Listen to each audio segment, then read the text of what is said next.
Shabbat Shalom a todos. Quero saudar a igreja presente aqui hoje, principalmente porque está constituída de líderes, pastores evangélicos, protestantes, na cidade de Goiânia, de Aparecido, Goiânia. Deus permitiu hoje que essa gravação fosse feita nessa cidade. Certamente abençoará os céus de Goiânia com a palavra do Senhor.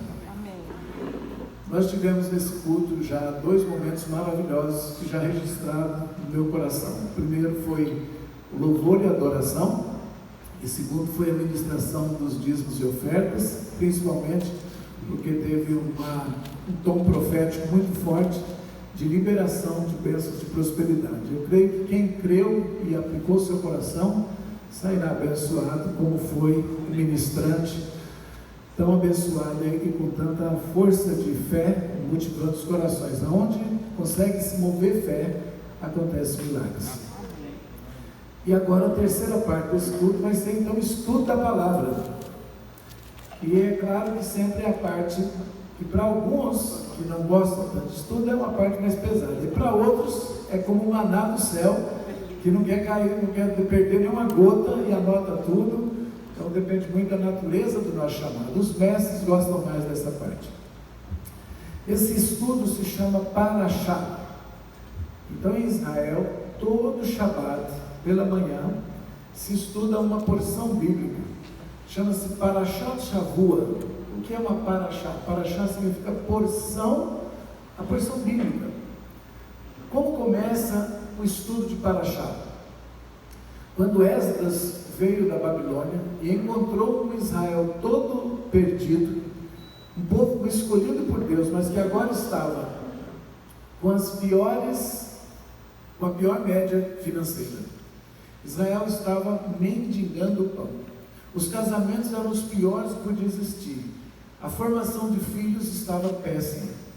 A cidade estava destruída, Jerusalém queimada, e o povo santo, escolhido por Deus para ser a referência na terra, para ser um povo esplendoroso, que refletiria a glória de Deus, não passava de um bando de miseráveis, choramingando, tristes, amargurados, cheios de problemas.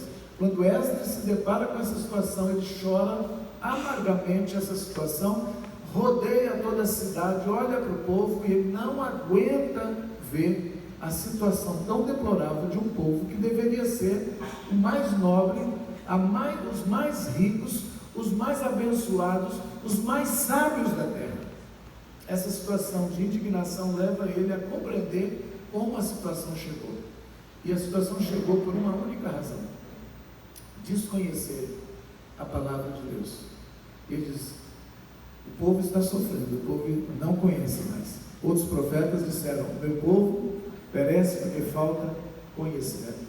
Conhecimento de quê? Do que Deus falou. Por não conhecer, não cumpre. E não cumprindo, não é abençoado. Não cumprindo, sofre demasiadamente. Então o que Esdras fez? Eu preciso ressuscitar a palavra. Ele pega a Bíblia e ele sabe que a lei do Senhor para Israel está toda concentrada em 5 livros: Gênesis, Êxodo, Levítico, Deuteronômio, Gênesis, Êxodo, Levítico, Números, Deuteronômio. E ele sabe que Deus concentrou nesses livros todo o entendimento para uma vida boa.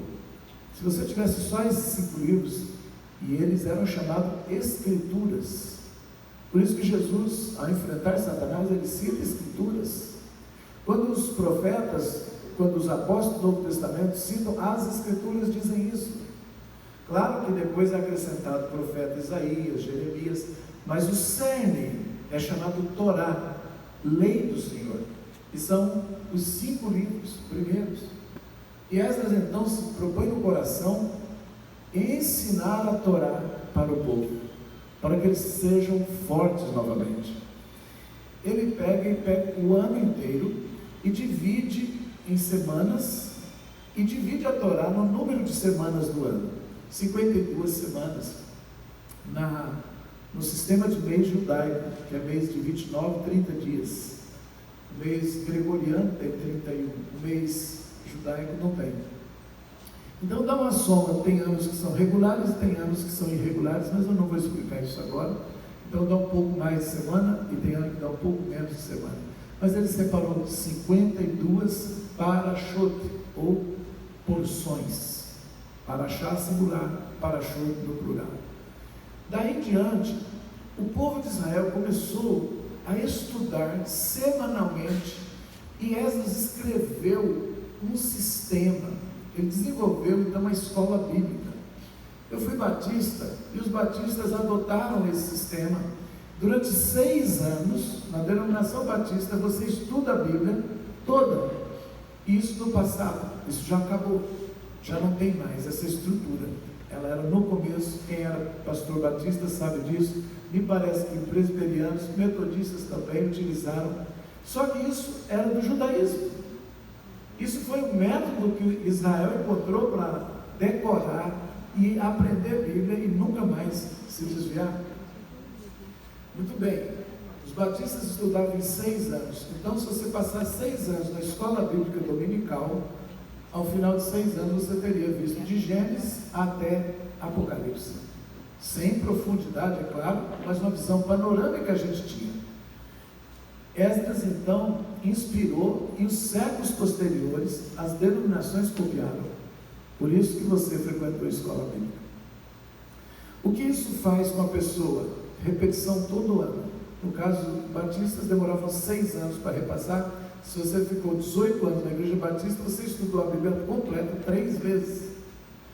E em Israel se estuda só a parte de Torá, e todos os anos. Pode ter 50 anos, você passou 50 vezes estudo de Torá. Pode ser 80 anos, a mesma coisa. Você fala, isso não enjoa? Não. Por quê? Porque Deus vai elevando o entendimento. Você passa por um caminho uma vez, você observa algum tipo de flor. Na outra volta você observa a arquitetura.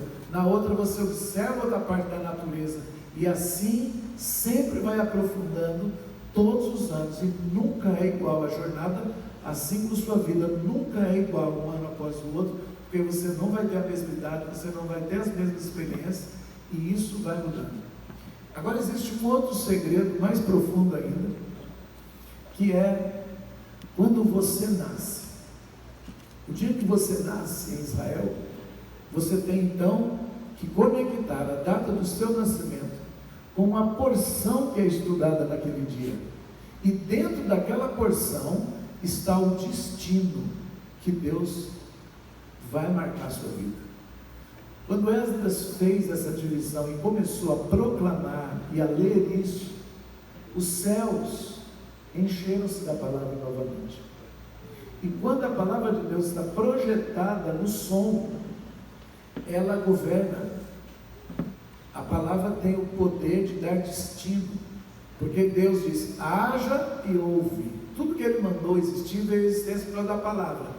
Agora você imagina, você pega a Torá dividida em 52 porções e solta semanalmente uma palavra dessa.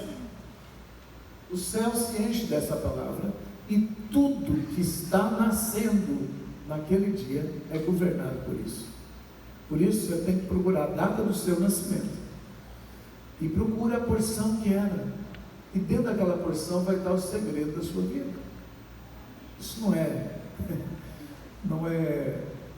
guru, não é evidência, não é horóscopo cristão, mas determina muita coisa. Eu já fiz de várias pessoas, alguns foram muito bons, muito extraordinários, outros foram assustadores. Por exemplo, eu falei para uma moça, me dá a sua data. Eu estava explicando, e eu olhei, a porção dela era no dia em que Miriam ficou leprosa porque falou mal do líder Moisés. Meu Deus! Eu falei, meu Deus, eu não queria ter nascido nesse dia. Deus muitas vezes muda a hora e data de nascimento das pessoas para que ela fique embaixo de uma bênção. Amém! Aconteceu essa semana aconteceu isso. Estava tudo previsto, até já feito os textos para a pessoa, e Deus fez atrasar e mudou a data, mudou a porção bíblica, e foi extraordinária a palavra que veio sobre aquela criança. Então eu falei para aquela moça, você precisa tomar cuidado, porque você tem uma influência muito forte de falar mal do seu líder. Eita. Ela ficou olhando assim para mim e eu disse, não se deve fazer isso. A resposta dela foi, e quando ele está errado? Confirmou na hora. Será que era? No dia seguinte, ela estava chorando muito no culto. Eu terminei de pregar, desci até ela e perguntei, você está chorando por causa da conversa de ontem? Ela olhou para mim e disse, será que é por isso que eu não sou curada? Olha. Eu falei, enquanto não corrigir essa ação, você nasceu no dia que estava falando isso, porque Deus já sabia que era esse o problema que você enfrentaria. Até hoje eu não sei se a paraxá faz a pessoa ser, ou se Deus faz a pessoa nascer para ela poder vencer o que ela já seria. E a paraxá vai ajudar. Eu não sei, mas eu já tenho deparado muitos casos. E após, só uma dúvida, é o dia, mês e ano? Dia, mês e ano, porque muda. Já a gente passa no seu pessoal mesmo, tá? Não, você não vai fazer isso, porque todos vão querer passar, para eu fazer consulta de todo mundo. E eu vou fazer um curso sobre isso. Nem todos têm seu telefone. Nem todos têm. Tem que falar comigo. Eu vou fazer, mas não agora, e eu vou fazer um curso sobre isso, ensinar sobre isso, mas é muita coisa. Posso, Léo? E quando alguém pergunta o seguinte, mas eu aceitei Jesus como meu Senhor e Salvador, isso já não ficou no passado? Você tem tudo para vencer, porque você tem Jesus. Agora, tem muita coisa, isso eu citei um exemplo negativo, mas tem muita coisa, e a maioria é muito positiva. Por exemplo, eu nasci no dia em que Moisés estava ensinando os sacerdotes. A primeira, como lidava com Deus e como lidava com o altar. E ele era o libertador de Israel. Eu não sabia. Deus me chamou de libertador de Israel. E no mundo espiritual, meu nome é Moshe. Moshe é Moisés. Eu estava lá no Sinai, eu escutava ele falando, Moshe. Eu disse, por que o senhor está me chamando de Moisés? Porque esse é teu chamado.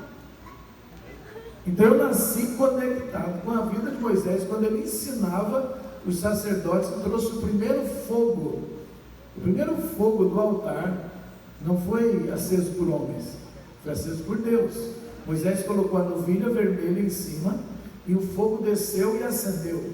Aí ele ensinou, de agora em diante, pega esse fogo e aonde for esse tabernáculo, esse fogo tem que ir aceso.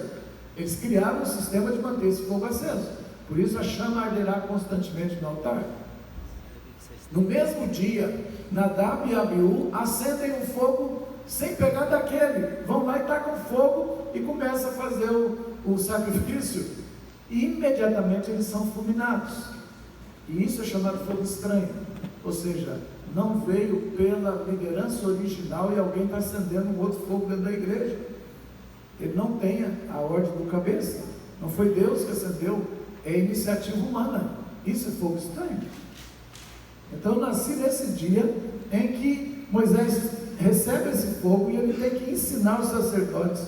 Até hoje eu estou fazendo ministração, porque esse é o destino da minha vida. Deus gravou no dia do nascimento. Eu gosto muito de Abraão, desde a minha infância. Provavelmente sua vida é conectada com Abraão, com fé, com isso. No Meu caso, filho chama Abraão, eu me senti muito, tem 6 nomes que eu coloquei. É muito difícil que não seja uma paraxá voltada a isso. no caso da Esther, o nome dela foi escolhido pela mamãe ainda, nós não tínhamos noção ainda, ela não era cristã e tal.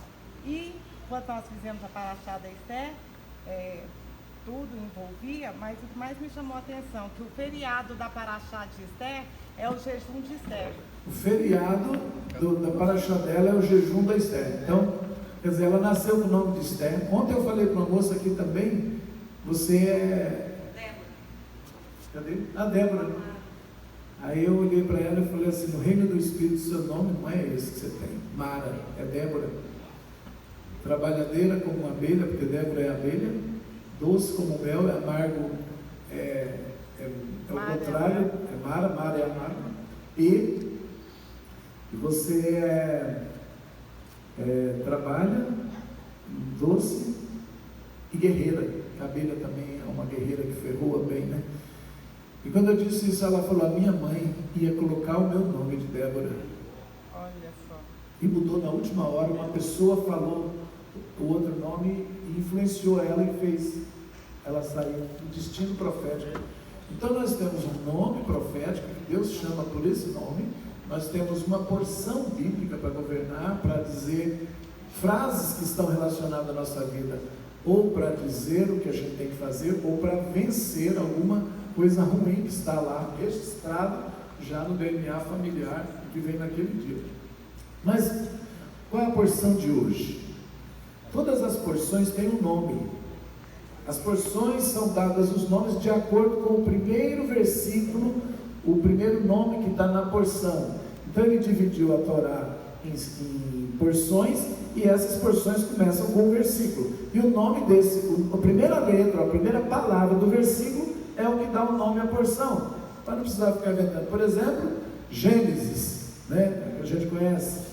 Começa a palavra Gênesis, é no princípio. A palavra no princípio é Bereshit. Então qual é o nome da porção? A primeira porção bíblica, Bereshit. E a segunda porção vai começar lá no capítulo 6, já começa com: e Noé achou graça de Deus. Então o nome da paraxá é Noé, Noah. E a terceira porção, essas são as gerações. A palavra gerações é Toledot. A terceira porção chama Toledot. E assim vai, até chegarmos na porção de hoje, né? A de Abraão chama Lech Lechá. Quando Deus diz: vem, vá para o lugar. Então o nome da porção é vá para, Lech Lechá. E Lechá é vá para você. No hebraico original não está vá para uma terra, vá para você. Depois diz: para a terra que mostrarei. É o homem indo para si mesmo e buscando a fé que está dentro dele para fazer a jornada. É muito forte quando você vai vendo na língua original, você muda tremendamente a sua perspectiva de. Então hoje a porção chama Vayeri. Vayeri, ela é a 12ª porção bíblica. Nós já estamos com 12 estudos, eu gravei todos, estão na internet. Se você quer pegar desde Bereshit, claro, gente, que não dá para você falar de 4, 5 capítulos, versículo por versículo, isso é impossível. Mas a gente dá uma pinceladinha em alguns, e por ser cristão, eu não fico só com a visão judaica. Eu tenho que trabalhar a interpretação à luz do Messias, à luz de Jesus. Então eu vejo Jesus em José o tempo todo, eu vejo o plano messiânico em Jacó, em Abraão, eu não fico só na história. Então isso difere um pouco da interpretação rabínica, mas a gente usa as pérolas que os rabinos deixaram, não tem dúvida, que a interpretação original está com eles. Eles escreveram tudo em hebraico. Posso fazer um comentário? Pode, deve. E é muito importante a gente entender também que assim, há uma crise teológica no pensamento de muitos, dizendo que isso é de fato judaísmo. Nós temos que entender que Israel, a palavra, a Torá, a palavra, é para tribo, raças e nações. Os nossos irmãos judeus pegaram isso, essas porções, e esconderam dentro de Israel, não comunicando essas porções às nações. E Yeshua vem, pega o jambuzeiro selvagem, os gentios, nós, e esse jambuzeiro, um galho desse jambuzeiro é enxertado na oliveira verdadeira. A oliveira brota o fruto do DNA que existe dentro dela. Então, o jambuzeiro selvagem, enxertado na oliveira, agora ele vai revelar o quê? A porção do DNA legítimo da oliveira. Então, não é apenas, não é estudar judaísmo, é estudar o verdadeiro DNA da palavra que está dentro de Israel, que precisava ser revelado ao mundo. Como os nossos irmãos judeus não revelou ao mundo, Jesus estabelece o fundamento da igreja apostólica e profética e os envia para revelar essas porções das nações. Amém. Estamos aqui acompanhados do bispo Fabrício e do pastor profeta, né? Apóstolo profeta Léo Batista. Segurando o microfone igual cajado. Tá ali com Moisés no monte. E eles participam desses comentários, bem como os pastores presentes. Pode até dar um giro na câmera, dar uma mostrada no povo de Goiânia, e se levanta assim.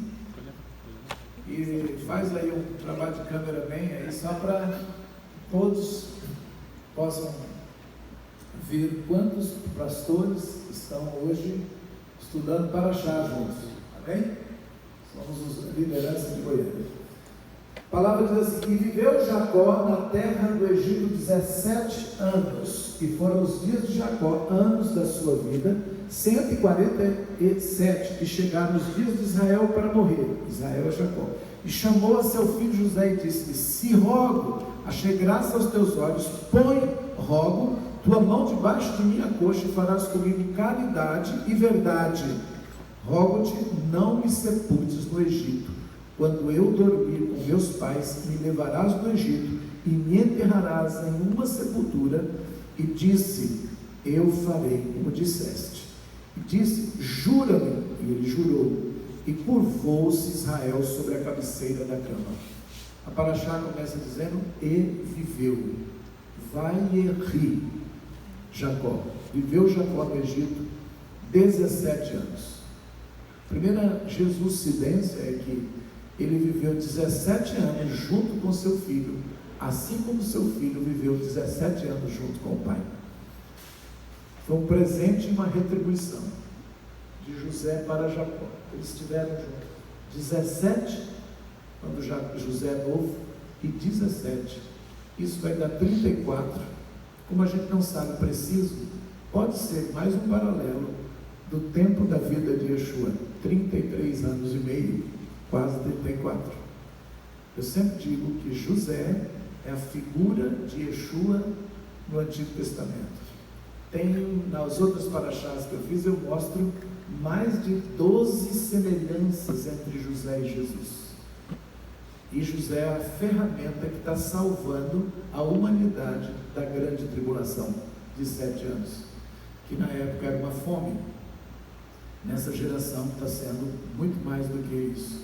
E pode chegar até uma crise alimentar também, que semana que vem eu vou fazer uma live junto com o pastor Henrique Lobo. Ele é um hidrogeologista com 41 anos de estudos sobre hidrografia, rios e montanhas. E ele fala que haverá uma crise de desabastecimento por causa das grandes catástrofes climáticas que nós teremos, e prevê algumas coisas que nós estamos vivendo nos dias de José. Apóstolo, eu creio que alguns vão querer sorrir, mas eu peguei algo aqui. Você falou do 17. Nós sabemos que o nosso presidente ele usou o número 17, que é Jair Messias. Então, 17 dá ponto para o dia. Tem algo profundo aí, né? São semelhanças que não são coincidências humanas. Tudo tem muito sentido. E ontem foi dia 17. A paraxá começou, então ela caiu no 17. Vamos lá. Chegaram os dias de Israel morrer.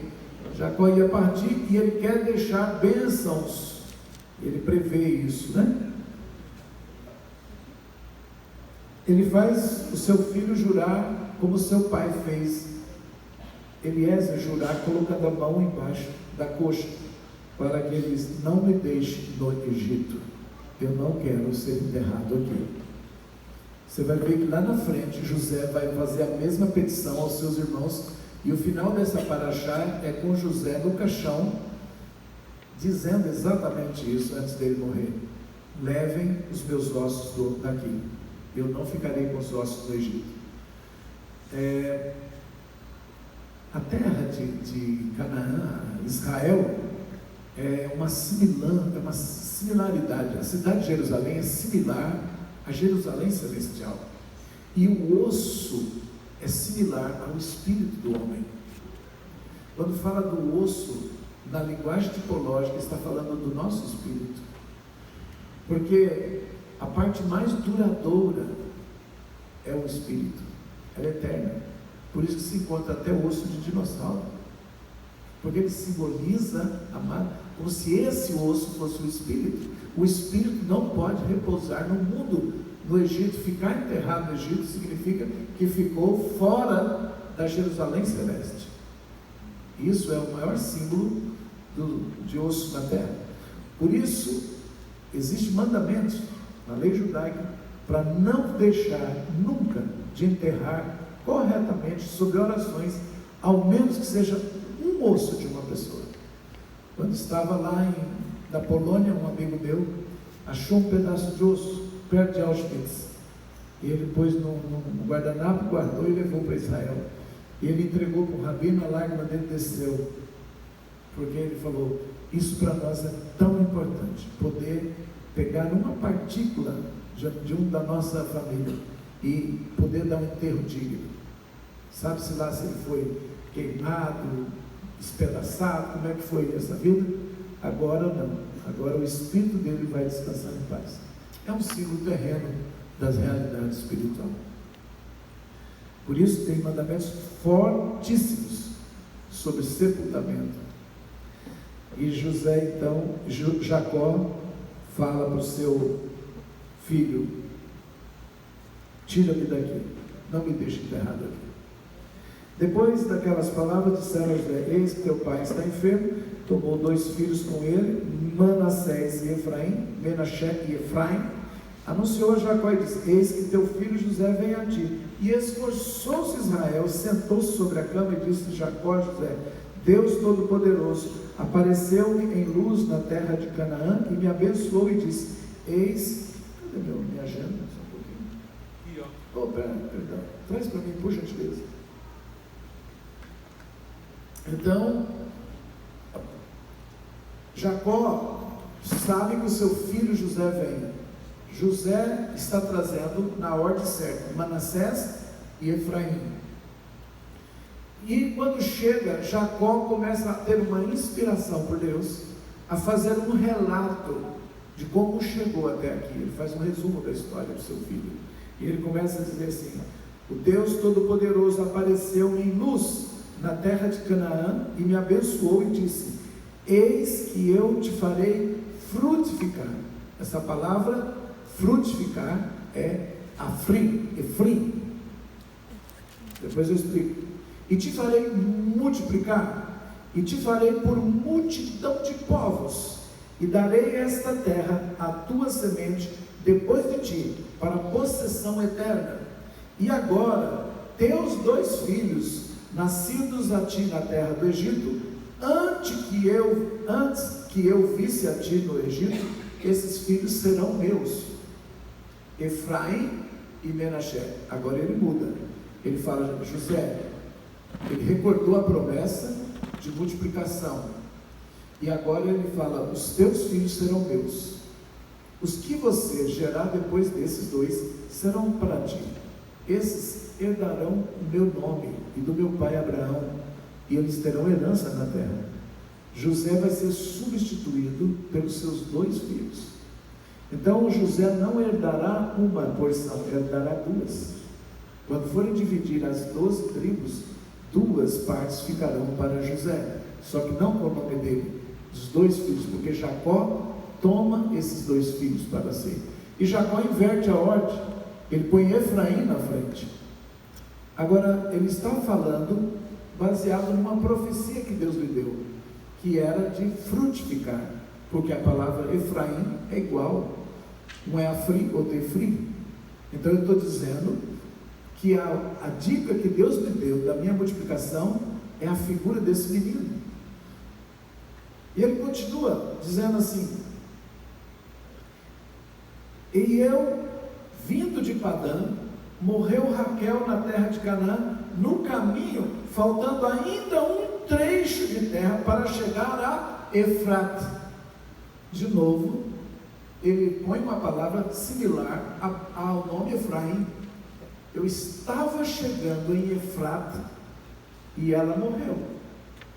Eu estava chegando na multiplicação, porque frutificar e multiplicar é a palavra Efraim, é dobrar pelo fruto. Pri é fruto em Israel. Então, e pri e fri é a mesma coisa. Efraim, fruto, frutificação. Quando eu estava chegando em Efrata, em frutificação, morreu a minha amada Raquel, que é a tua mãe. Raquel é a mãe de José. E, de alguma maneira, o Espírito de Deus está trabalhando na memória de Jacó e conectando os fatos da história dele com esse menino. Está conectando o nome Efraim. Lembrou então de que Deus prometeu frutificar, lembrou que Raquel morreu perto de Efrata, e isso está preparando o espírito dele para a profecia que ele vai soltar. Assim como nós estamos numa casa, numa visita, e Deus começa a trazer conexões, lembranças na nossa mente, e daqui a pouco a profecia sai, mas Deus faz sempre na mente dos profetas um caminho pelo qual a revelação é construída. Quem é profeta sabe disso, quem prega sabe disso, que Deus vai conectando visões e fatos até montar uma revelação. E é isso que está acontecendo na mente de Jacó. Ele está pensando, Deus está fazendo ele ver os sinaizinhos para ele entender quem é Efraim, apesar de ser caçula, ele é que vai receber a bênção maior. Entenderam como é que a profecia está acontecendo na cabeça dele? Uma coisa muito poderosa que eu vejo nessa porção, Jacó, aí ele fala sobre descendência, Zerá de semente. A semente de Israel não podia ficar no Egito, porque uma semente plantada no lugar errado, ela vai fazer brotar uma nova geração de escravos. Deus queria libertar. E quando no livro de Mateus, nós ouvimos lá assim: vós sois o sal da terra. A palavra terra lá em hebraico, não no grego da Brit Hadashah, é Eretz de Haaretz. E Eretz de Haaretz é terra ligada a Israel. E Yeshua diz assim para os discípulos: vocês são o sal de Eretz, de Haaretz, da terra. E quando ele fala sobre o sal da terra, às vezes tem muitos pastores, líderes que nunca foram em Israel, mas até o cheiro de Israel eles sentem, porque uma semente foi plantada naquela terra, mas existe uma geração que vai frutificar, e a igreja do Senhor, ela vai restaurar o sabor em Eretz, em Haaretz, por causa de uma semente plantada no lugar certo. A próxima descendência vai restaurar o sabor de Sião. Aleluia. Que sejamos plantados sempre em boa terra, né? No comecinho, quando fala que Jacó viveu, essa expressão vai falar da morte dele logo em seguida. Mas como que um homem fica vivo? Isso é uma lição forte. Ele fica vivo pelas obras que ele faz. As obras falam depois da morte. E o Midrash, que é uma escritura judaica, diz assim: os justos, apesar de sua morte, são chamados vivos, e os malvados, apesar de sua vida, são chamados mortos. Isso por causa das suas obras. E em 2 Samuel 23:20 tem um versículo que diz que Benaias, filho de Jeoiada, filho de um homem vivo. A tradução nossa de Samuel 23:20 foi colocada um homem valente, um homem corajoso, mas a palavra que está lá no original é vivo, só que ele já tinha morrido. Então fala que Benaia, filho de Jeoiada, um homem vivo. E aí fala, porque fez grandes obras. Então o que faz um homem ficar vivo, né, aqui na terra, são os frutos, são as obras que ele deixa, e que as obras continuam a falar por ele. Abel, depois de morto, ainda fala. Então ele está vivo. Jesus não disse: acaso Deus é Deus dos mortos ou é Deus dos vivos? Abraão, Isaac e Jacó, diz os nomes. Então essa paraxá, só relembrando essa parte, eu tinha pulado, e é uma coisa bastante importante. Teus filhos serão para mim como Rúben e Simeão. Ele está dizendo, eles terão, Efraim será primogênito, será maior do que o seu irmão Manassés. Agora ele vai abençoar. Ele diz, olha só, verso 8, capítulo 48, verso 8 diz assim: e viu Israel os filhos de José e disse, quem são estes? E disse José a seu pai, meus filhos são eles, que Deus me deu aqui. E disse Jacó, traze-los, rogo-te que os abençoarei. E os olhos de Israel se escureceram com a velhice, não podia ver. Tem uma aparente contradição. Diz, e viu, verso 8, e viu Israel os filhos. E o verso 10 diz, e os olhos de Israel se escureceram com a velhice e não podia ver. Isso significa que foi temporariamente, ou seja, não é que ele viu perfeitamente, ele está dando ênfase de que ele via, porém já não via perfeito, e por isso Deus guiou ele. Quando a gente parece que perde a visão humana, Deus põe a visão profética, e é o que está acontecendo com ele. Ele diz, não podia ver, mas os fez chegar a ele, beijou-os e os abraçou e disse a José, não imaginei ver teu rosto, e eis que Deus me fez ver também a tua semente. E tirou José os filhos dos seus joelhos e prostrou-se em terra. A gente pensa nesse momento, José com duas crianças, uma em cada perna, sentado olhando para o seu pai, sentado na cama, e aquele momento em que o pai diz assim, eu não esperava ver seu rosto, agora eu vejo tua semente. José tira os dois filhos e se ajoelha diante do pai, e tem um momento de tanto quebrantamento e choro ali. É tão emocionante imaginar essa cena. E aí ele pega os seus filhos e aproxima do pai, para que o pai possa abençoar a sua semente.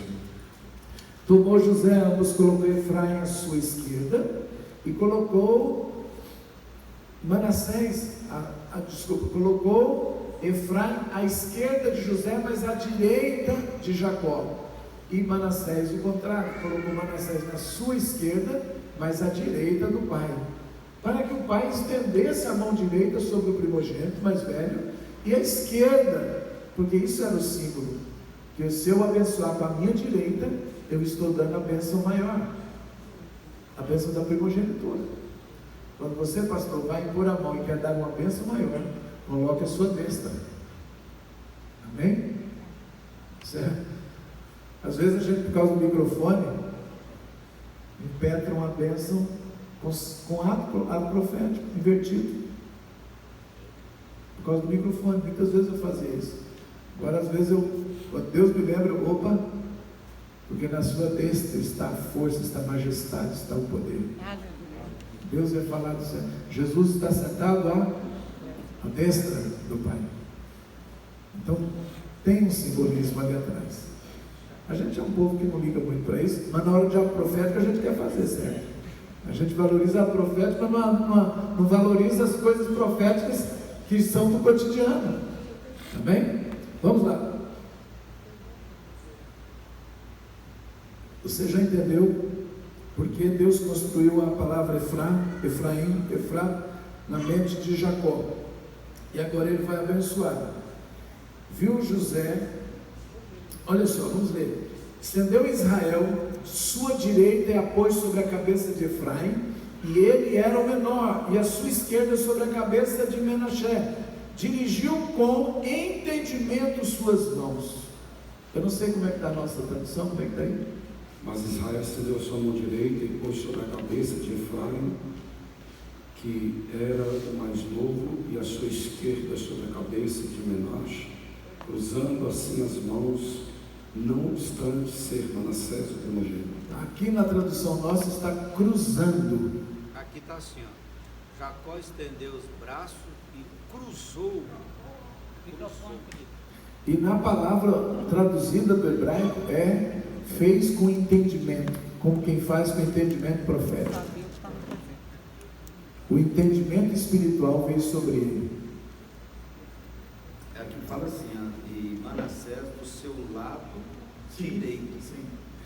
E, apesar de ser Manassés o primogênito, e abençoou José e disse: o Deus diante de quem andaram meus pais, Abraão e Isaque, o Deus que me sustentou desde que nasci até hoje, o anjo que me salvou de todo mal. Existe uma oração das crianças judaicas que elas citam: o anjo que me livra de todo mal. Daqui que vem a expressão anjo da guarda, é desse versículo. O anjo que me livrou, o Deus que me sustentou, abençoe aos jovens, que seja chamado neles o meu nome, o nome de meu pai, Abraão, e o nome de Isaque, e multipliquem como peixes, muito no meio da terra. Essa bênção, ela é muito interessante, porque multiplicar peixe na terra, sabe qual é o animal, a maior multiplicação é o peixe. Que mais multiplica em termos de quantidade é o peixe. Evangelho. Quem que vai usar o símbolo de peixe depois? Cristãos. Que coisa linda. Ele está falando referente a Efraim. Essa palavra é para Efraim. E viu José que colocava seu pai a mão direita sobre a cabeça de Efraim, e isso pesou aos seus olhos, levantou a mão de seu pai para tirá-la da cabeça de Efraim e colocá-la sobre a cabeça de Menaché, e disse José a seu pai: não é assim, meu pai, pois este é o primogênito, põe tua mão direita sobre sua cabeça. E recusou seu pai e disse: eu sei, meu filho, eu sei. E Hadad, Beni, e Hadad, eu sei, meu filho, eu sei. Também ele será como um povo. Ele terá um povo, apesar de ser o primogênito. Ele também terá um povo, ele será também grande. Ele também aumentará. Porém, seu irmão menor aumentará mais do que ele, e sua semente será multidão de nações. Uau! Quem é Efraim? Quem é o caçula nessa história? O que ele tipifica? A igreja. Ele é a igreja. Tudo que você lê Efraim na frente, você pensa na igreja. Ele herda a palavra profética de Gênesis 12, quando Deus fala para ela. Todas as famílias, todas eles herdam em Abraão, porque todos são filhos. Mas você vai caminhar a história de Efraim nas escrituras, e quando chegar em Oséias e Isaías, você vai tomar um susto, porque ele vai virar idólatra. Ele vai se associar aos inimigos e vai atacar Judá. E tem um mês no calendário bíblico que a igreja corre esse risco.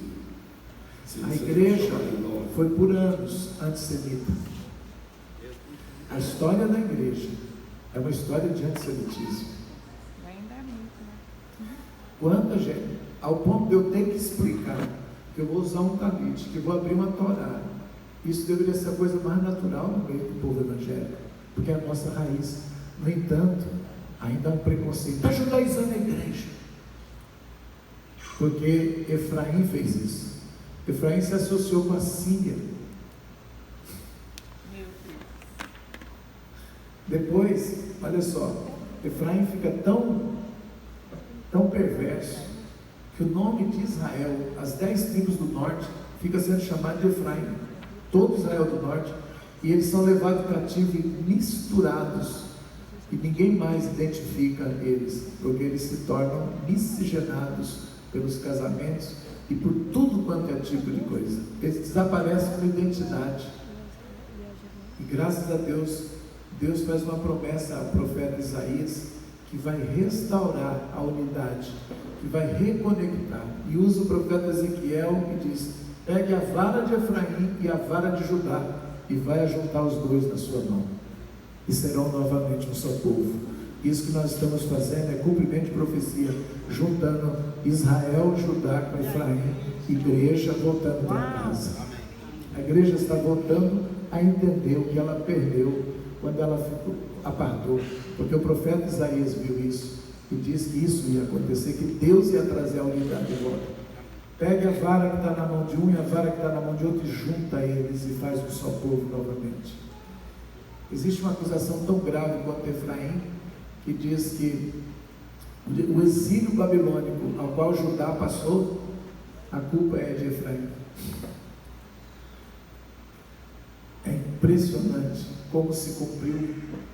Agora você falou, Léo, pega Efraim.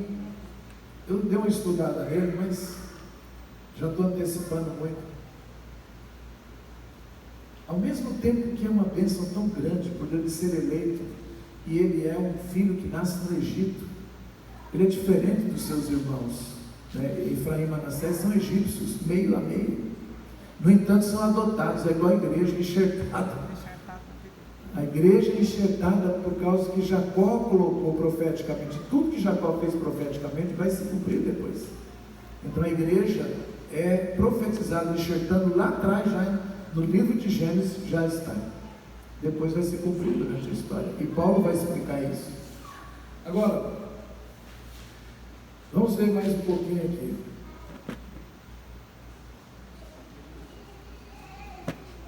A profecia ele continua. Darei a terra do amorreu.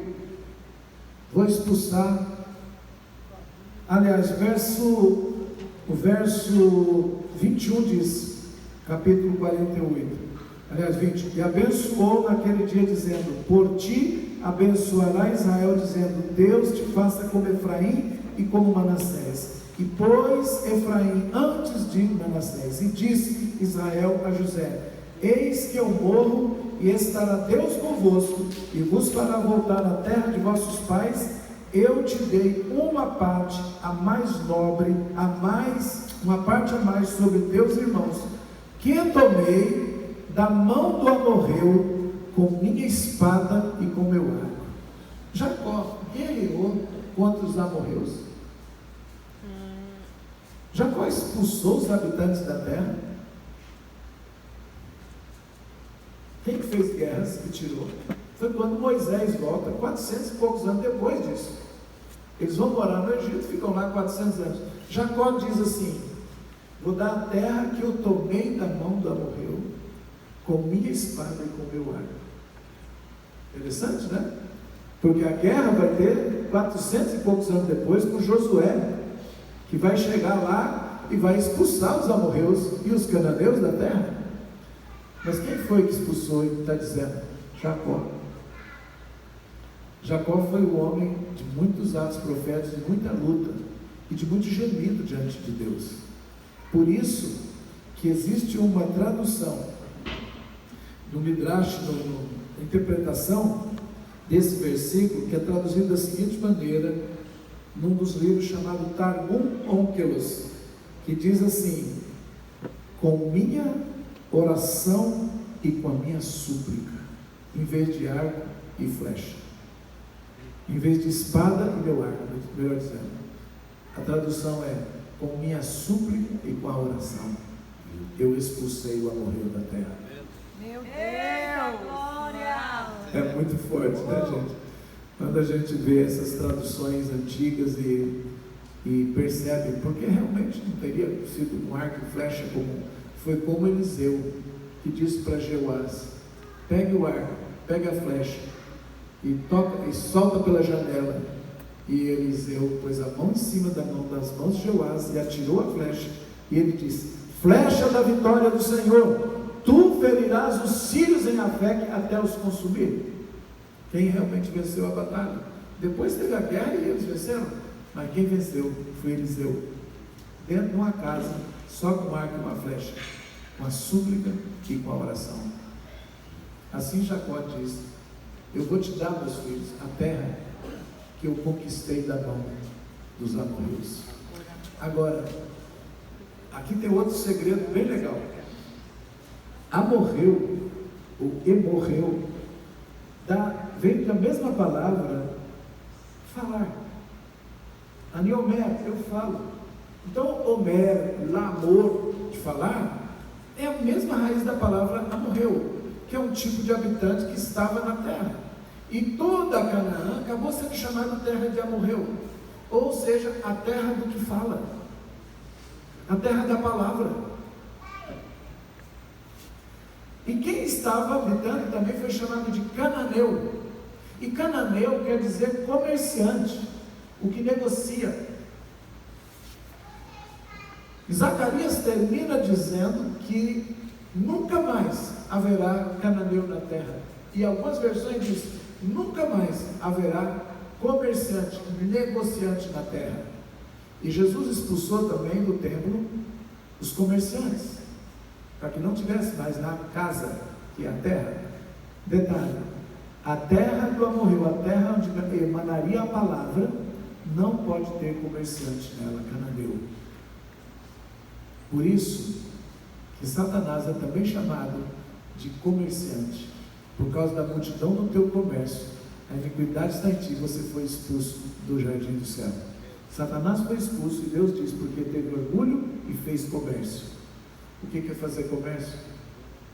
Comércio é eu pegar do produtor, entregar para o consumidor e ficar com lucro. Satanás tinha que ficar na presença de Deus com a sua estola sacerdotal, único querubim permitido a subir no Monte Santo, recebia luz, glória, conhecimento, virtude, calor, fogo, tudo da sabedoria, e ele emanava para todas as hostes celestiais. Para isso é que a sua pedra, as pedras serviam, para defasar toda a luz, glória de Deus para o universo inteiro. Ele era o sacerdote, ele era o sumo sacerdote. E o que ele fez?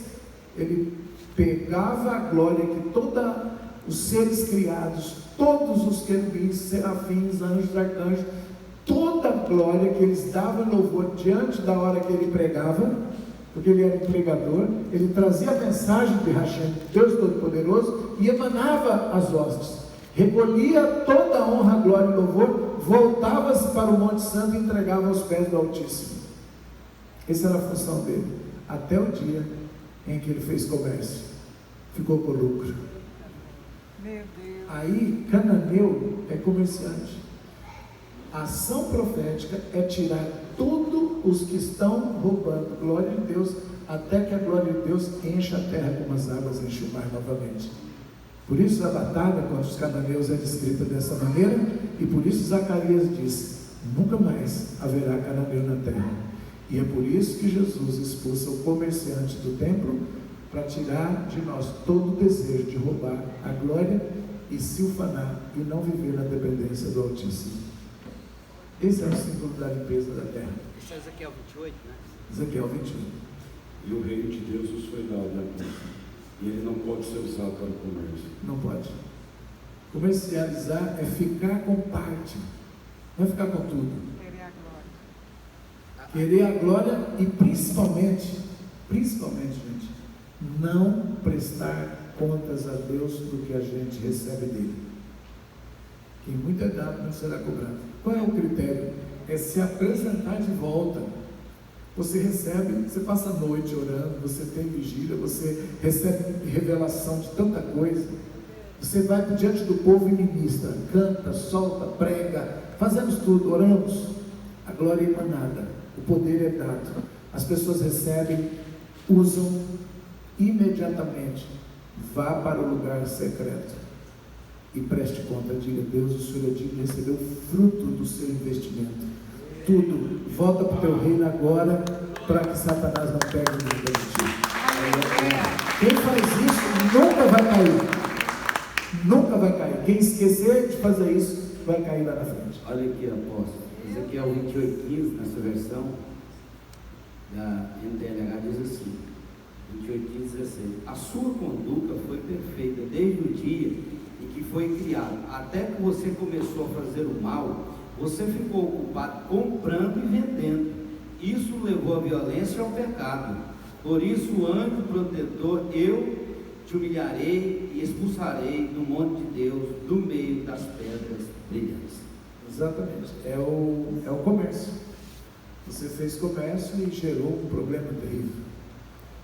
Bom, vamos lá. Chamou Jacó, já pulei um tantão aqui. Vamos ver. Então, a terra do amorreu, a terra onde há a palavra, amor, lemor é a palavra, o dito, a fala. Então, essa terra de Canaã seria a terra de onde emanaria a palavra de Deus. Então, a palavra agora, ela está representada na figura amorreu, que precisa se tornar realidade, não da palavra humana, mas dos ditos de Deus. O povo de Israel vai ser conhecido como o povo da palavra. Por isso eles têm que tirar, por isso que eles têm que entrar na terra da palavra, mais ou menos isso. O nome que estava lá morreu. Mas para isso tem que expulsar o comerciante, o enganador, o esperto, e trazer só o povo santo de Sião. Amém? Então a terra da palavra não pode ser ocupada por comércio.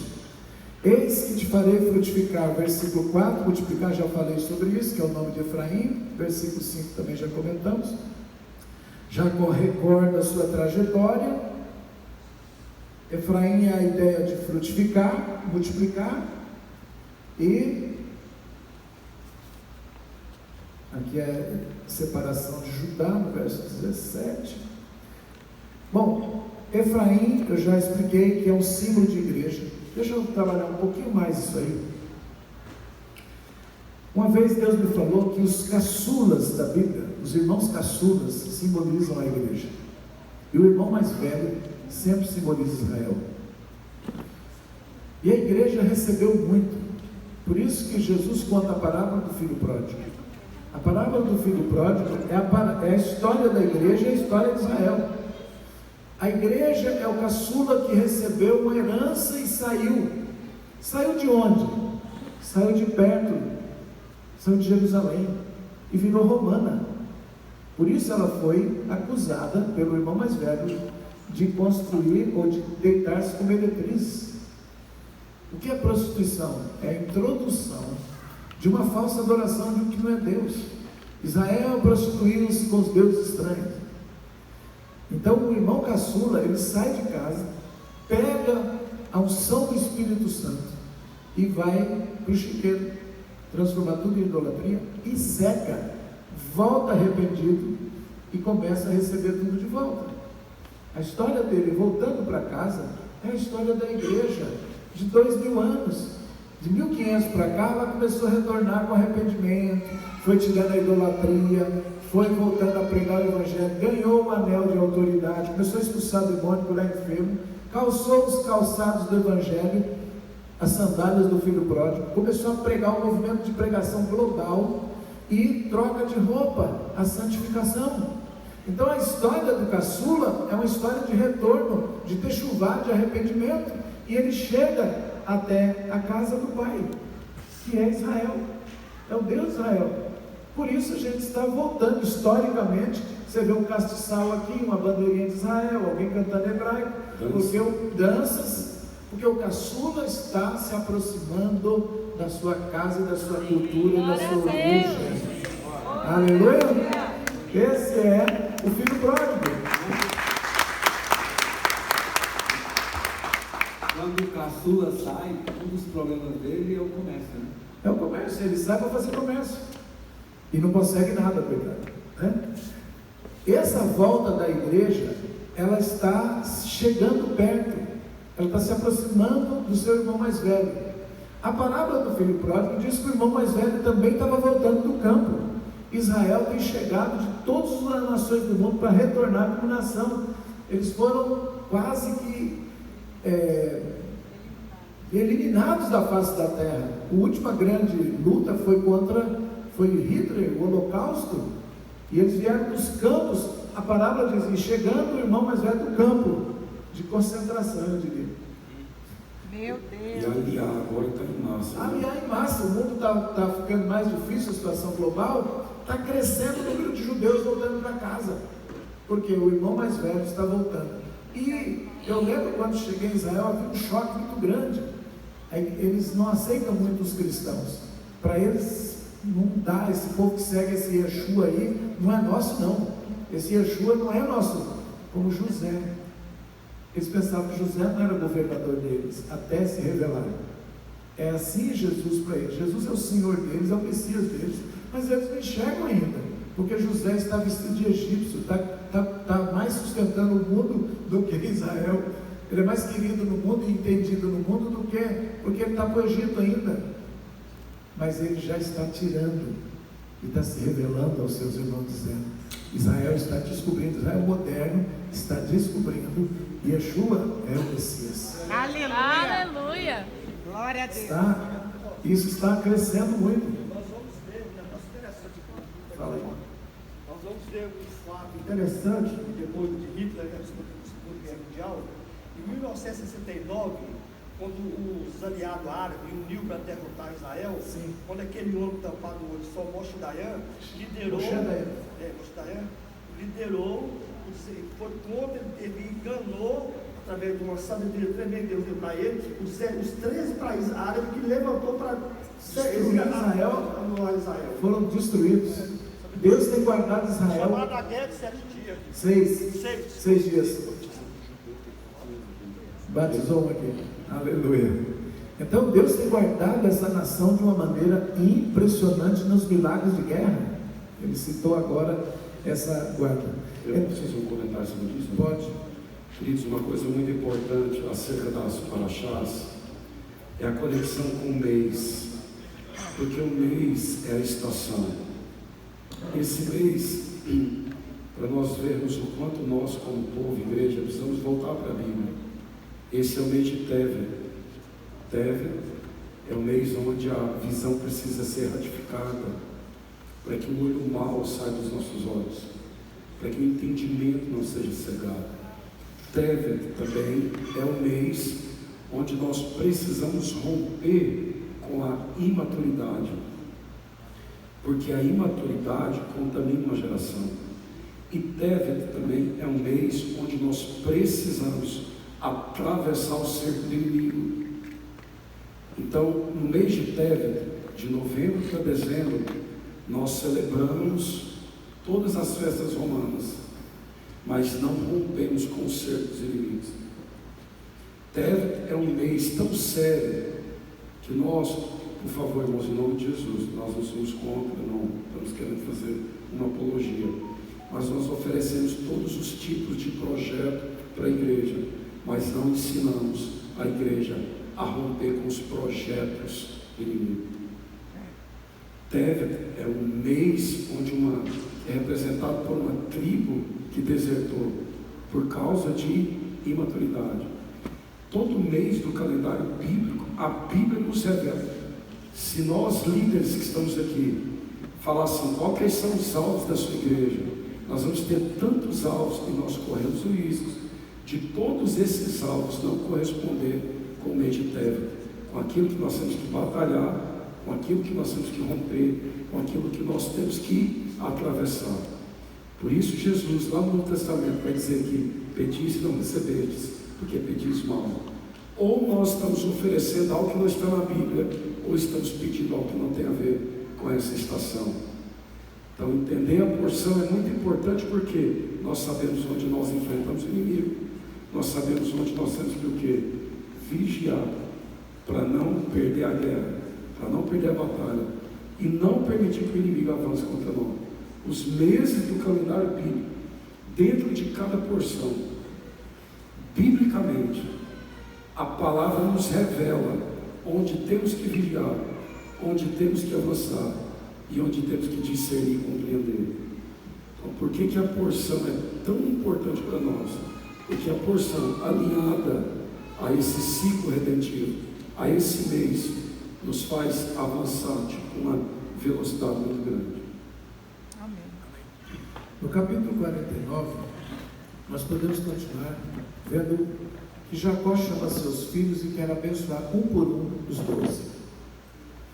E aí entra as 12 tribos, e elas vão ser...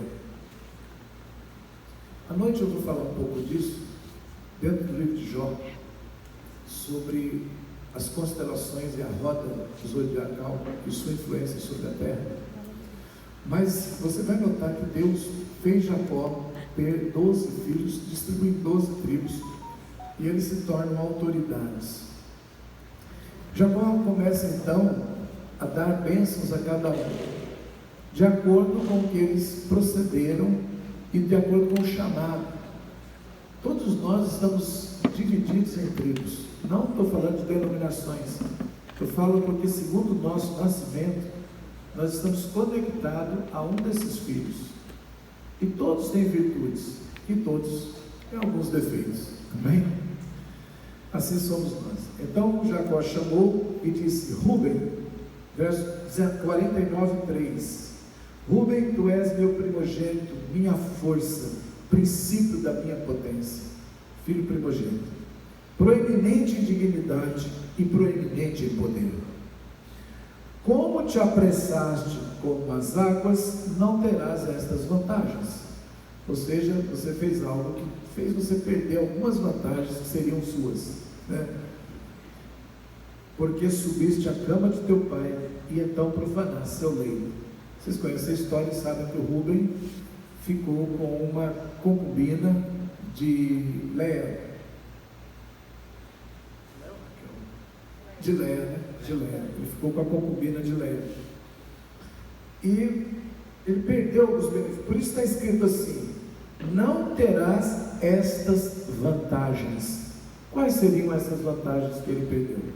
No comentário de um dos exegetas diz: perdeu a primogenitura, porque foi passada para José.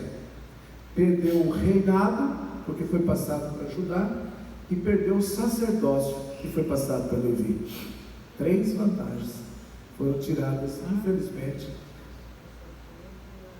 E a gente, às vezes, por uma paixão, por uma lascívia, por uma sedução, não sabe que está jogando fora coisas gigantescas que Deus tinha para nós.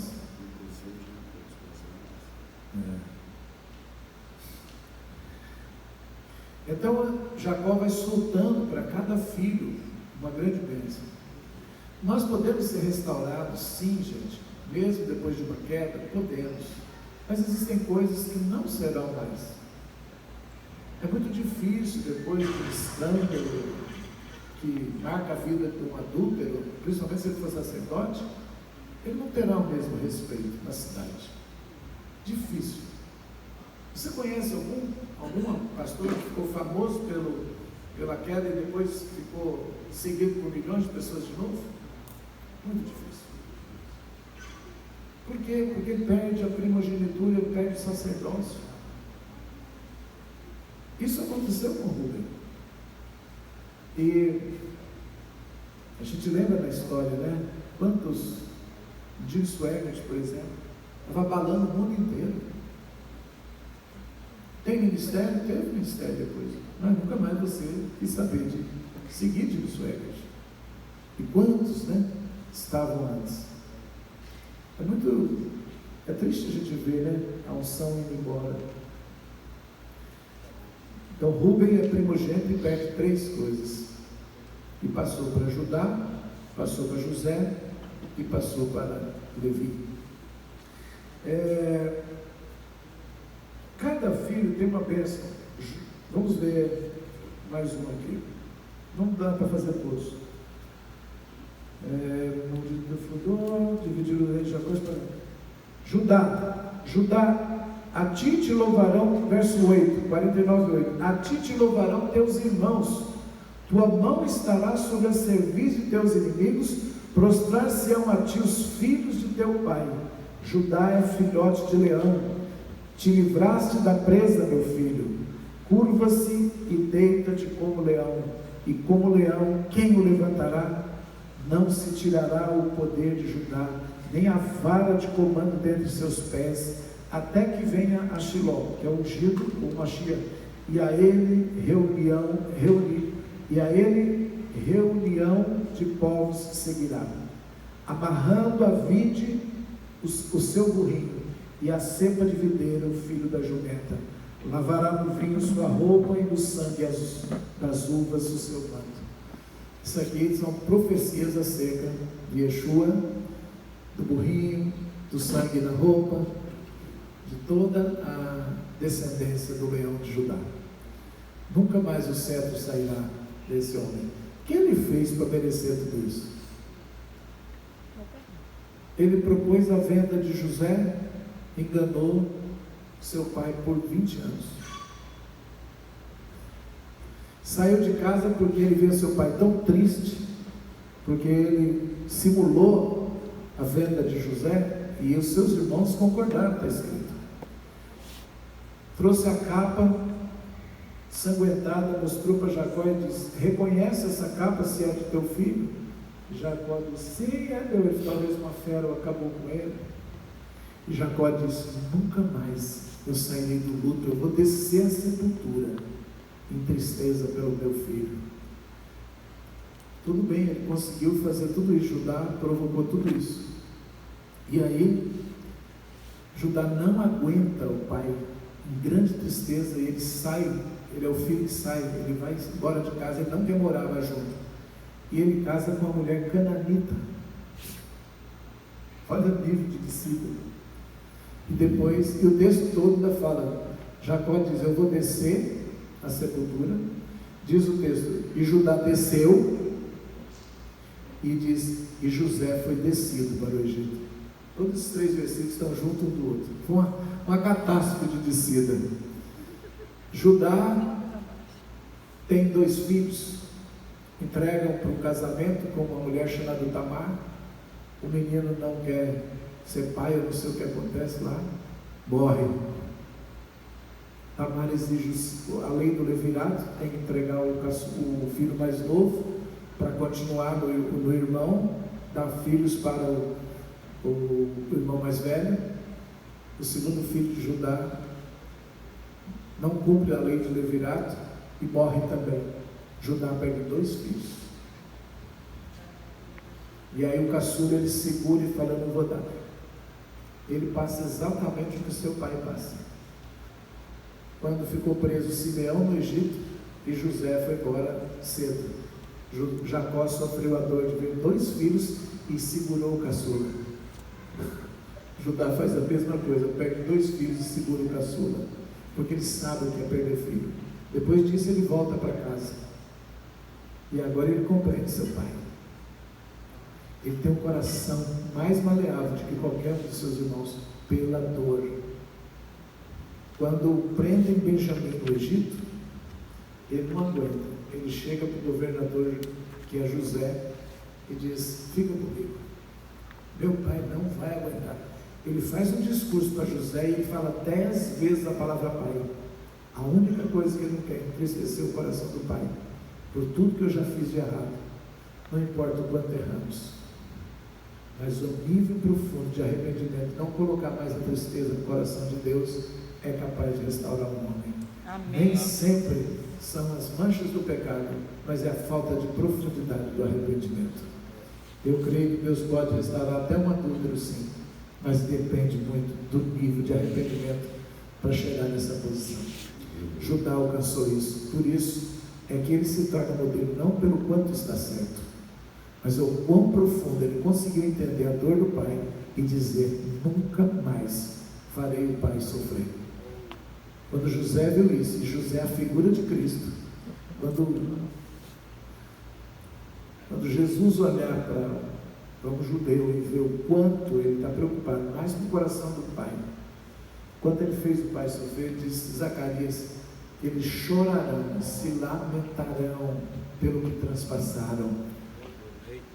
Judá alcançou o trono, alcançou a glória, alcançou promessas que ninguém alcançou, porque ele alcançou o nível de techuvá, de arrependimento e reconhecimento da dor do coração de Deus, do coração do Pai. Judá simboliza o povo judeu nesse caso, e ele alcançou, meu Deus, um nível tão alto, ou melhor, tão profundo com Deus, que na hora de abençoar, Jacó podia ter lembrado de todas as coisas erradas que Judá fez, mas o Espírito Santo só fez ele lembrar de como ele protegeu Benjamim, de como ele chegou do Egito carregando um monte de carruagem, dizendo: pai, vamos para o Egito, José está vivo, o seu filho vive. Se Judá não tivesse aprofundado o arrependimento, nunca essa história poderia ter sido como terminou. E ao mesmo tempo, se ele nunca tivesse deixado a maldade chegar no nível que chegou, também não tinha acontecido. Mistério. Deus usa em nós tanto bem quanto mal, mas primeiro é melhor ser mal e depois terminar bem, do que começar bem e depois praticar o mal. Pode falar. Rabi, eu posso chamar o senhor de Rabi? Rabi, hoje eu sou um Rabi. Pela profundidade dessa palavra, né, eu posso, se eu não da plateia aqui, estou olhando, né, e vendo ali, né, o Fabrício ali, né, explicando também contexto judaico, né? Vendo o pastor Léo aí também pegar a Bíblia, né? E deflorar para a gente, né? Para a gente alimentar dessa explicação. Vendo o senhor como que é pá, né? Eu não sei como é que é o nome. Que pá? Pai, o talento. Talit. Isso. Como é que é o nome? Talit. Sou muito leigo nesse. Talit. Sou muito leigo, mas eu vi o senhor pegar, colocar, e vendo o Fabrício também, né, explanando um pouquinho, né, de fala judaica aí, né, que Ele sabe muito. que é um homem bem informado, né. Eu não sou líder de igreja, eu não dirijo igreja, eu sou evangelista, né, eu estou aqui porque o pastor Léo, né, e o pastor César me conhecem, né, mas eu daqui, né, eu fico me perguntando, o que eu estou fazendo aqui, né, sou o mais pequeno da minha casa, né, sou evangelista, não dirijo igreja, não tem por que eu estar aqui ouvindo mas tão conhecimento que pode ser proveitoso para vocês líderes, pastores, né? Que às vezes estão desapercebidos nessas palavras que estão mandando aquele altar ali. Mas eu sou o mais leigo, o menor da minha casa. E eu vejo que essas instruções, né? Isso que o pastor Léo, né? O seu mestre, o Rabi, esse homem de tão conhecimento está ali explanando ali. Eu pude ver raios sendo mandados de lá para cá. Raios de conhecimentos que eu não vi ainda. E olha, Rabi, eu já viajei em 11 países. Já conheci teólogos, poliglotas, pessoas que conversam línguas. Já tive em uma reunião com mais de 19 línguas em Portugal. Fui convidado para estar lá. E eu fico me perguntando, né? Por que homens líderes não aproveitam tudo que esses homens estão falando para ser posto nas vossas congregações? E eu, como membro, né, sou evangelista, mas sou membro de uma igreja, né, pequeno, estou me enchendo tanto, gente, vocês não sabem tanto. Eu queria lhe parabenizar. Amém, glória a Deus. A glória seja dada a Hashem, o Eterno. Amém. Todos os filhos receberam uma bênção, todos os 12 foram colocados. E há uma curiosidade que eu queria mostrar aqui. Você vê que Judá, ele foi comparado a leão. Um leão que ninguém tem coragem de mexer com ele.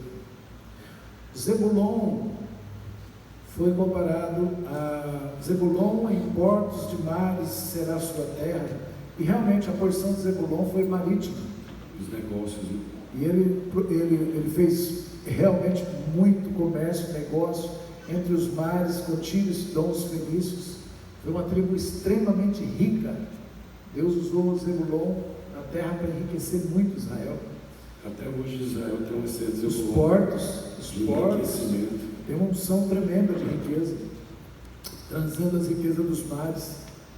Issacar é um burro ossudo, um jumento de ossos fortes e grandes, deitado entre as fronteiras, e viu que o descanso era bom e a terra deleitosa, sujeitou seu ombro à carga, servindo com tributo. Esse jumento forte, ossudo, ele deu os melhores agricultores, e eles eram especialistas em discernir tempos. Porque para mexer com lavoura tem que saber as estações certas. Então existem na igreja pessoas realmente que têm profetas de discernimento de tempos e também discernimento de escrituras, porque é impossível discernir uma coisa e não discernir outra. Saíram os melhores estudiosos, os melhores rabinos de Israel, saíram da tribo de Issacar, os homens mais entendidos de escritura e que discernem bem as coisas. Apóstolo, é interessante que os Zebulon ajuntava riqueza. Exato. E investia em sacar, para sacar, ensinando. Então, que você que é um dom de adquirir riqueza, invista em quem gosta de estudar e explanar a palavra, para que não precise o estudante parar para ganhar dinheiro, sendo que aquele que ganha o dinheiro pode fazer com que o conhecimento aumente através da sua generosidade e doação. Dan julgará seu povo. Cadê o Dan? Estava até há pouco, Daniel estava aqui, né? Dan julgará seu povo. Dan é juiz. Dani Pode ser meu juiz ou então eu sou o juiz. E Daniel, Deus é meu juiz. Amém? Julgará seu povo como uma das tribos de Israel. Será dã serpente sobre ou junto ao caminho, uma víbora na vereda, que morde os calcanhares do cavalo e faz cair seu cavaleiro para trás. Alguns falam que é da sutileza, da sabedoria, da astúcia de se defender com sabedoria. Juiz tem que ser assim. Vem um inimigo lá tentando enganar, se o cara não tiver o tino de um juiz mesmo, o advogado dá um nó lá e o cara culpado sai inocente. Se ele não tiver o que Jesus chama de simplicidade da pomba, mas uma astúcia, a prudência da serpente. Então Dan é aquele que julga com simplicidade e prudência, para poder discernir corretamente. E um defensor. Gade, legiões sairão dele. Gade significa essa multidão de guerreiros, os gaditas. E Asher quer dizer felicidade. O seu pão será gordo, ele produzirá delícias reais. Cada um de nós, irmãos, temos a conexão com uma dessas tribos, que ela tem influência sobre nossa vida. Digo que depois que a gente se liberta do signo, da influência do zodíaco, nós temos que receber a bênção da tribo. Judeu não tem signo, judeu tem tribo. E os crentes nascidos de novo não tem mais conexão com esse mundo caído, tem que ter com a tribo espiritual que ele pertence. Seja de gaditas, seja de levitas, seja de discernimento, seja de profeta, seja de governo, de Judá, onde for, seja de Zebulon, de adquirir riqueza, mas todos estamos ligados a uma tribo. A bênção de José é extensa. A José, então, é uma página só para José, né? Filho frutífero será José, filho frutífero junto à fonte. Moças andaram sobre a muralha para vê-lo. É bonito, hein? As meninas subiram no muro. Ah, mas você acha por que a mulher de Potifar quis ele? Não é não? Moças subiram nos muros para vê-lo. E o amargaram e se inimizaram contra ele quando ele disse não. Vai dizer não com a moça que te quer, para você ver o que acontece. E o torturaram com flechas, donos de flechas, ou seja, chefes, o torturaram. Ele foi muito. E fixou-se com força o seu arco e ornamentaram com ouro as suas mãos, prosperavam onde ia. E do versículo 26, Jacó também dá uma puxadinha. Fala o povo aí, né? No versículo 26 de Gênesis 49, dá para entender que Jacó está enfatizando que ele foi escolhido entre os seus irmãos. A bênção estava sobre ele. E de fato, os judeus dizem que o ciúme, a ira dos irmãos é justificada, porque havia uma preferência do pai sobre José. E isso daria razão para eles fazerem o que fizeram. Muitas vezes, eu vi muitos escritores, exegetas, que eles defendem muito e acusam mais José. Mas eu entendo, porque José é o Messias, é o Salvador. E há uma coisa forte contra ele, mesmo nas interpretações. Eles querem sempre puxar a brasa para a sardinha dos irmãos, porque eles sabem que são eles. Lá em Atos capítulo 7, diz, Estevão fez um resumo da história. Estevão ia morrer nas mãos do Sinédrio, do apóstolo Paulo, que não era apóstolo ainda. O que Estevão fala? Diz assim, na nossa história, irmãos judeus, israelitas, nossos antepassados, movidos de inveja, venderam José, que não se deu a conhecer, senão na segunda vez que foram ao Egito. Isso significa que Yeshua não se deu a conhecer a eles na primeira vinda, só na segunda. Fala-me, Deus. Olha, fúria brava, hein? Agora você viu agora? Meu Deus. O que aconteceu? Ixi. Vamos ver mais alguma coisa aqui para a gente fechar. fazer um comentário sobre José? Fala bem alto. Queridos, tem alguns rabinos do século XVI, estudantes do Midrash, eles dizem que às vezes nós falamos sobre aquela túnica que José tinha e que aquilo despertava inveja de seus irmãos.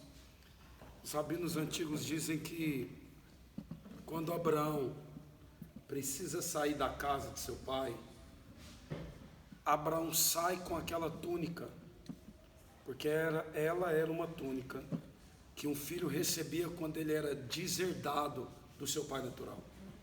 Então Abraão vai sair com aquela túnica da casa de seu pai, e essa túnica atravessa por uma cortina de propósito, esses rabinos dizem, e essa túnica vai chegar em José, porque se observarmos tanto Abraão, eles afirmam que Abraão, Isaac e Jacó, essa túnica passa por todos os patriarcas, e essa túnica vai chegar em José, por quê? Porque todos esses patriarcas, eles tiveram que depender apenas da herança do Eterno, e nós encontramos essa túnica em Cristo. Essa túnica que sai de Abraão, passa por Jacó, passa Abraão, Isaac, Jacó, José, e ela é encontrada em Cristo, ela é colocada em Cristo. Essa túnica é colocada nos pés do apóstolo Paulo, colorida do carmesim, de sangue de alguém. Estevão tem a túnica que saiu de Abraão, Isaac, Jacó, José, Yeshua, e agora está nos pés do apóstolo Paulo. E por estar nos pés, ela está sendo levada a todas as nações da terra. Uma geração conhecendo Jesus e tornando-se totalmente dependente do Pai. Aleluia. Já tem som? Liga o som, DJ. Tá ligado. Lindo, hein?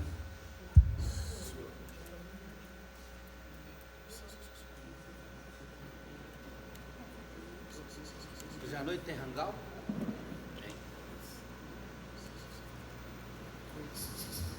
Está voltando. Muito obrigado por essa metáfora espiritual uma alegoria de podermos entender essa veste, sendo passada, a túnica de várias cores, é como um sacerdócio que foi passado, Lá no céu era com o querubim que tinha as pedras de várias cores, depois desce na espalda de Arão e se torna um sacerdócio. Só que José lá atrás é um predecessor, ele nem tem sacerdócio ainda, nem tem templo, não tem nada. No entanto, ele vira um sacerdote dos seus irmãos, Bom, nós estamos chegando ao final já do livro, da Paraxá. Podemos dar um salto aqui, não dá para falar de todas as bênçãos de cada tribo, mas essas 12 bênçãos projetam esses 12 filhos que depois vão ser donos de 12 porções. A terra toda depois vai ser um símbolo da atmosfera espiritual do mundo. A terra de Israel é o símbolo das regiões celestes, e sendo Jerusalém o símbolo do Santo dos Santos, outro lugar mais alto. Alguns dizem que a terra é o símbolo da alma humana. A terra é a alma, e já o templo, Jerusalém, é o espírito, é o mais profundo no ser humano. Então, tem muitas lições que se pode tirar daí, mas o fato é que Deus quer limpar a terra de quem? De todos os eus, amorreu, ferizeu, girazeu, perezeu, tanto que são opressores da terra. Jacó está dando uma bênção que vai ocupar as regiões celestes. Isso é paralelo com as regiões celestes, mas ali para eles é uma realidade física. Ninguém estava falando em reino espiritual. Só que aquilo é uma cópia na terra, um reino na terra de um reino no céu. E tem que sair essas forças espirituais que estão nos céus diante de homens e mulheres transformados pela bênção do Senhor. Pessoas que vão substituir as potestades. Quando Deus estabelece um apóstolo, trata ele, tira as marcas da iniquidade, é para que o anjo dele, o espírito dele, suba e se torne governador da região onde ele habita. Efésios. E o que faz isso é a bênção. E a bênção é dada de acordo com o proceder. Se você vai vencendo, Deus vai colocando essa bênção sobre você e você vai subindo para as regiões celestes para destronar principados e potestades e assim trazer o governo do reino do céu para a terra. Deus não passa o governo sem passar por pessoas.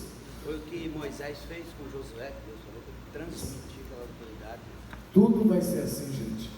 Os filhos receberam 12 bênçãos para ocuparem regiões celestes, mas também fisicamente ocupariam uma terra.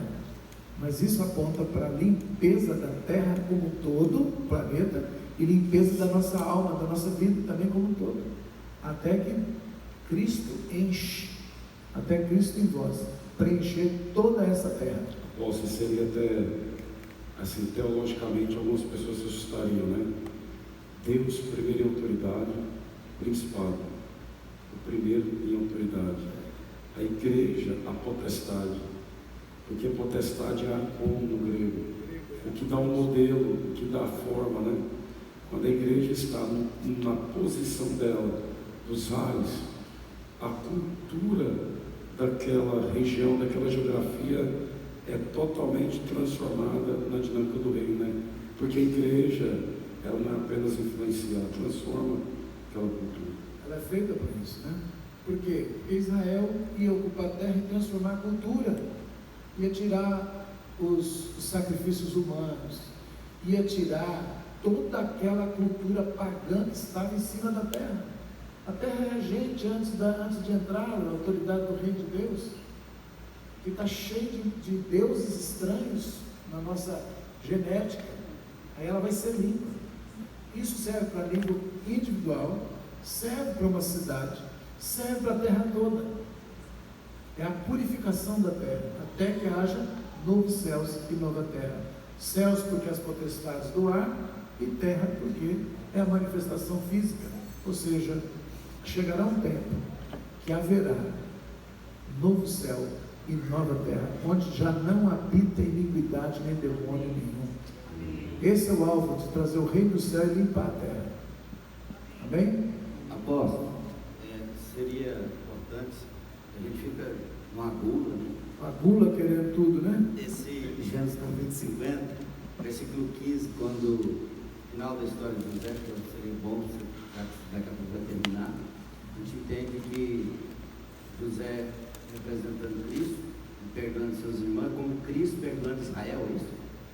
Versículo 15 assim, e viram os irmãos José que morreu seu pai e disseram: talvez nos guardou rancor José e nos devolverá certamente todo o mal que lhe fizemos.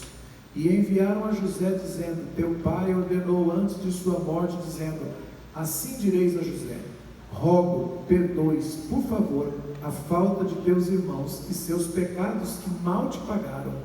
E agora perdoa, rogo, o pecado dos servos do Deus de teu pai. Isso, e José chorou enquanto lhe falavam. E foram também seus irmãos e prostraram-se diante dele e disseram: eis-nos, somos teus servos. E disse-lhe José: não temais, acaso estou eu no lugar de Deus?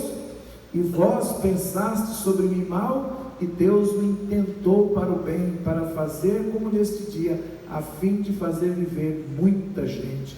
Agora não temais, eu vos sustentarei a vós e as vossas crianças, e consolou-os e falou-lhes ao coração.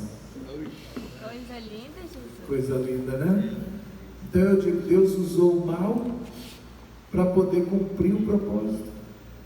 Deus deixou o mal acontecer, deixou eles fazerem todo o intento do ciúme, para que depois pudessem ser protegidos por José.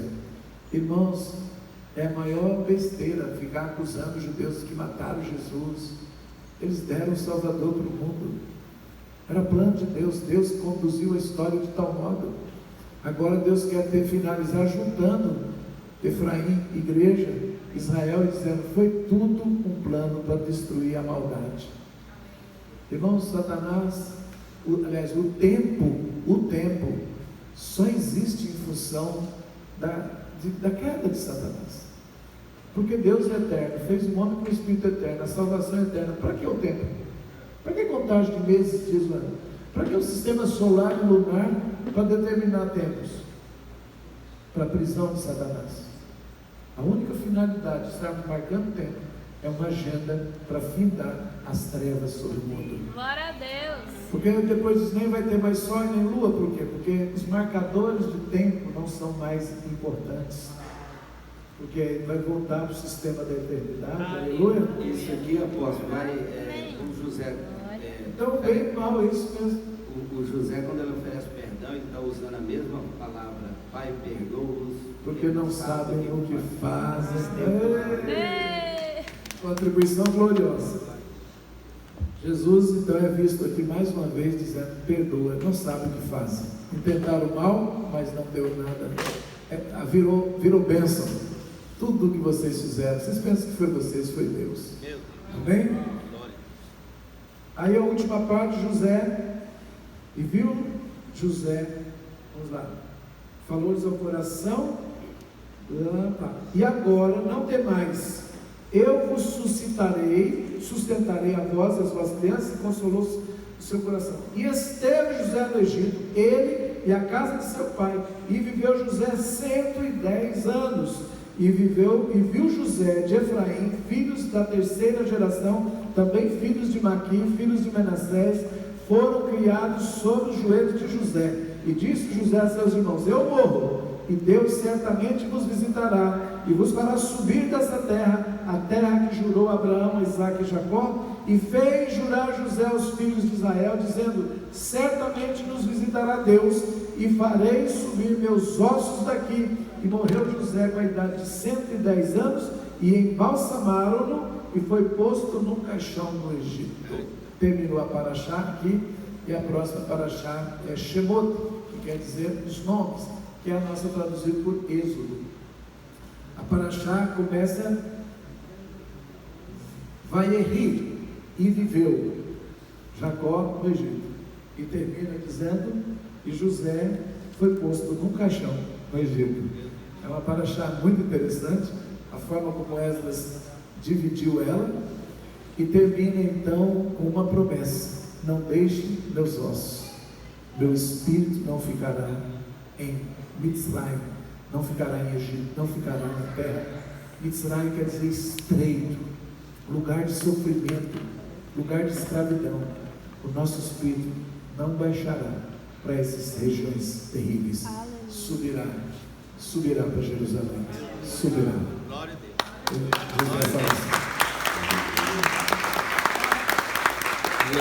Glória a Ti, Jesus. Vamos orar? Pai Celestial, levantamos a paraxá Vaierri nos céus de Goiânia. E pedimos que essa vida de Jacó, exemplificada nessa paraxá, estudada, lida, possa emanar sobre todas as autoridades espirituais desta cidade, para que eles tenham a vida e a vida em abundância, para que nenhum osso permaneça embaixo, mas suba para a Tua presença, o Espírito de todos os homens. E abençoado seja Goiânia e esses que nos ouvem. Abençoado seja todos aqueles que se conectarão com essa palavra, para que a vida venha para os ossos, a vida do Cordeiro, a vida de Cristo, a vida do Cordeiro, a vida salva, a vida levantada, Senhor, na cruz, nos dada de graça, para que um dia nós fôssemos tirados de baixo do reino das trevas e transportados para o reino do Filho do Seu amor. Pai Celestial, que as passagens de José com seus filhos e tudo aquilo que era para ser mal virou bem. Assim também nessa geração, tudo que está sendo feito para tornar mal a nossa vida, tornar pesado o nosso jugo, que o Senhor converta tudo isso em bênção. Que nessa paraxá os anjos que transformam, os anjos que guardaram José, que Jacó disse, o anjo que me guardou durante as minhas peregrinações, o anjo que me ofereceu ajuda, seja liberado, Senhor, também nesta vida, nesta região, aos pastores, aos líderes, aos profetas, aos crentes, aos irmãos, às famílias, Senhor, para que ajudem nos dias da angústia dessa terra. Sabemos que estamos vivendo ainda aqueles dias que ainda tem fome sobre a terra, Senhor, mas que seja a fome da Tua palavra, que seja uma fome de Te buscar, a fome de compreender. Nós Te entregamos nesse conselho de pastores, nessa APL, nós Te entregamos essa paraxá, pedimos que as verdades se consolidem, que aquilo que não foi falado seja acrescentado pelo Teu Ruach HaKodesh, pelo Teu Espírito de vida e graça e súplica. Pai Santo, visita Israel também, nosso irmão mais velho, nosso povo, Senhor, que está conectado com a raiz, Senhor, e nós somos ramos enxertados. Nós Te glorificamos pela Torá guardada, pelo selo dessa palavra e das interpretações que eles deram, e obrigado pelo Espírito de sabedoria que está nos ensinando a ver. Senhor, nós Te damos graças por tudo isso e Te oferecemos agora o fruto, o resultado que essa paraxá der. Suba para o Teu reino. Nós prestamos conta da unção e luz gasta nesta manhã por esses homens e mulheres reunidos. Toda a luz que nós emanamos que veio de Ti, volta para Ti agora, levando os frutos, levando o resultado e selando apenas com a imagem de Yeshua. Apaga a nossa para que a glória seja Tua, Senhor. Pai, nós Te damos honra e glória e pedimos a viva Goiânia, como essa passagem é Vaierri, e viveu, haja vida em Goiânia, haja vida em todas as casas, haja vida, haja paz, haja prosperidade, haja salvação, haja santidade, haja boas obras como foi a vida de Jacó. Seja liberado sobre as regiões onde essa live, esse youtuber está levando essa mensagem, na família, na casa dos meus irmãos, das irmãs, dos que estão Brasil afora, na Bahia, dos que estão, Senhor, em São Paulo, dos que estão no Mato Grosso, os que estão no Brasil e fora do Brasil, os que estão em Belém do Pará, no Paraná, no Rio Grande do Sul, onde essa palavra chegar, a vida vá, a unção de raiar, a unção da vida seja sobre eles. Pai Celestial, se entrar nessa palavra numa casa e tiver um enfermo, seja curado. Pai, se tiver alguém, Senhor, sem ânimo, sem força, que a vida entre, a bênção entre. Pai, que o final dessas 12 bênçãos entre sobre as 12 tribos do Brasil. Levanta o Brasil, levanta esse Israel espiritual, dá força ao Teu presidente, dá força ao nosso presidente, dá força aos ministros, dá força aos ungidos do Senhor que estão em autoridade. Levanta, Senhor, para que sejamos a nação que não padecerá fome, que não sofrerá, Senhor, mas que está sobre a bênção de José. Que o Brasil esteja sobre a bênção de José, que ramo frutífero, que seja José frutífero no Brasil, que seja a nação, Senhor, produtora de grãos.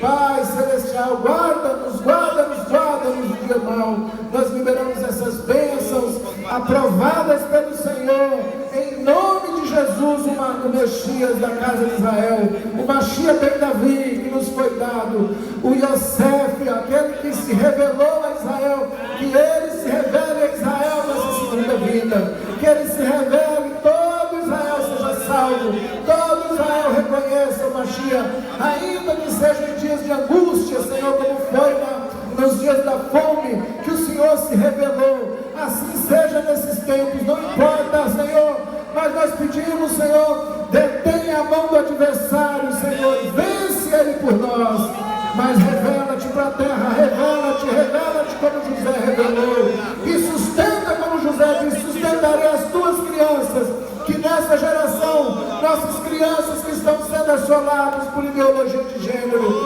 assoladas por todo tipo de depravação e imoralidade, nós pedimos que o anjo que guardou Jacó seja o anjo que guarde cada criança. Pai, o Senhor se revelou a Israel e guardou em toda a jornada. Eram dias difíceis e angustiosos, mas o Senhor não desamparou. O Senhor tem uma terra de gozos, o Senhor tem um lugar para o qual o Senhor levou o teu povo. nessa geração, Senhor, para os lugares secretos, os lugares de provisão, o lugar da vida, o lugar da proteção, o lugar onde José se revela, onde Jesus se revela e sustenta de pão e diz: eu guardarei vossas crianças. Nós tomamos essa palavra profética e dizemos: crianças serão guardadas e não sucumbirão diante da maldade desses tempos malignos. Oh, aleluia, Jesus. Aleluia, meu Senhor.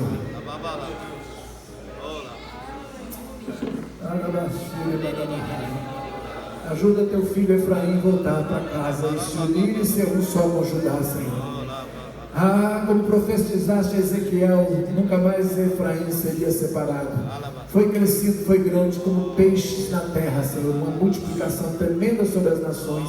De ti sairão povos, está escrito, Senhor. Nós reconhecemos, Senhor, que como Efraim multiplicamos sobre a terra. Como Efraim fizemos afronta no passado a Judá, mas o Senhor está nos unindo, irmão. E nós bendizemos o teu santo e glorioso nome. Porque a chegada dessa geração foi escolhida para ser juntada, Senhor. Como dois gravetos na mão do profeta, assim somos nós, Judá e Efraim, Israel e a igreja, aleluia. Abençoado seja todos os rabinos de Israel e todos os pastores e apóstolos e profetas da igreja do Senhor. Abençoados sejam os sacerdotes do Deus vivo nessa terra. Em nome de Yeshua oramos.